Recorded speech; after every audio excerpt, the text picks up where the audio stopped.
কিন্তু ভারত লম্বার মাথাও চিনতে পারবে না আমাদের। ভারত যদি বাংলাদেশের দিকে তোর নজর তুলে কাশ্মীর, সেভেন সিস্টার্স, হায়দ্রাবাদ, মহারাষ্ট্র লিখিতভাবে আলাদা করে দিতে হবে। এত সোজা না। আপনারা কথায় কথায় ভয় দেখাবেন না বাংলাদেশকে, কথা বুঝতে পেরেছেন?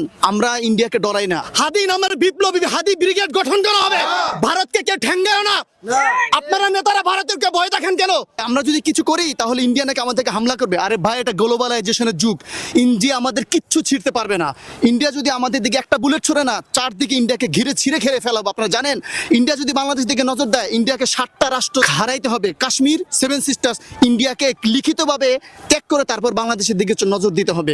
আর একটা জিনিস আপনাদেরকে বলে যাই, আপনারা কথায় কথায় ভয় দেখাবেন না বাংলাদেশকে, কথা বুঝতে পেরেছেন?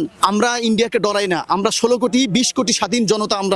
আমরা যেই জাতি নিজেদের স্বাধীনতার জন্য, ভাষার জন্য এবং পরবর্তীতে স্বাধীনতাকে রক্ষা করার জন্য জুলাইতে ছোট ছোট শিশুরা যেখানে আত্মত্যাগ করেছে, সেখানে ইন্ডিয়াকে ভয়ের কিছু নাই। রাজনৈতিক নেতৃবৃন্দকে বলবো, আসেন সকলে হাদির মতো জজবা এবং প্রকৃত স্বাধীন এবং সার্বভৌমত্বকে আমরা বুকে লালন করি। যারা আজকে 71-এর চেতনার নামে দেশটাকে বিভক্ত করতেছেন, ভাই পৃথিবীর অনেক দেশই তো স্বাধীনতা অর্জন করেছে। স্বাধীনতা পক্ষে বিপক্ষে লোক থাকে, পরবর্তীতে সবাই মিলে দেশটাকে গড়ে।